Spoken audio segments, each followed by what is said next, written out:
Here's something you might not know about the alt-right movement fueling Donald Trump's campaign. There are versions of it all across the world, and they're growing their own brand of politics. Defining the alt-right can be tricky. There's no formal platform of its beliefs, but there are common themes to both the U.S. movement and far-right groups gaining power throughout Europe. First, nativism. Nativists oppose immigration, so Trump's promise to build a wall, a big, beautiful, powerful wall, is appealing to the alt-right. So is his proposal for the mass deportation of 11 million undocumented immigrants, and his plan to ban Muslims from entering the country. Europe's far-right groups have a similar message. In France, to reduce immigration to the strict legal minimum, reform the code of nationality, repeal rights through birth. Non, la presse américaine vous compare à Donald Trump. Non, mais je ne suis pas américaine. In the Netherlands, what you see happening today in the United States is quite similar to what we see all over Europe. If you let Islam being seeded on your soil, don't be surprised that you will harvest Sharia law. And in Greece, where the ultra-right nationalist group Golden Dawn is taking more power in government, while also being linked to neo-Nazi hate crimes. And the far-right UK Independence Party, or UKIP, pushed Britain out of the European Union in June's Brexit vote, bolstered by anti-immigration fears. Why are you voting out?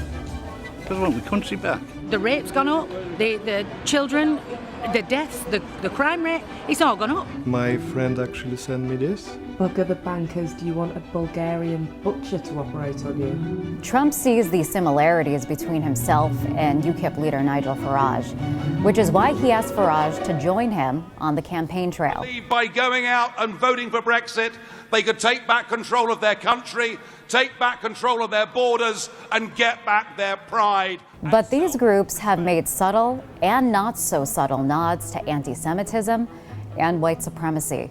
The influx of refugees has fueled the rise of these far-right parties as millions try to escape ISIS and relentless Syrian and Russian airstrikes. Besides being far-right, many of these groups have something else in common. Vladimir Vladimirovich Putin.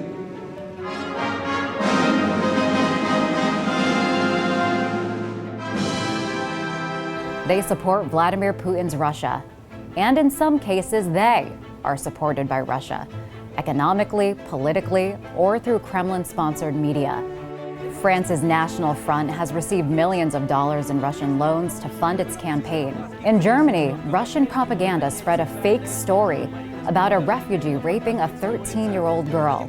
Officials suspect the story was meant to stoke fear and anger toward refugees and harm Angela Merkel ahead of an election.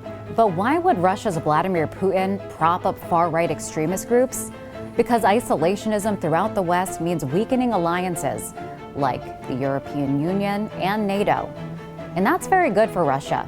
It would let them expand influence and territory, like in Ukraine. That's where Trump's campaign has already helped Russia, dropping the section of the Republican platform that supported Ukraine in its fight against Russian-sponsored rebels. The fighting there began when Putin-backed President Viktor Yanukovych ordered a government crackdown that killed 100 protesters. His political advisor, Paul Manafort, served as Trump's campaign manager until forced out by controversy.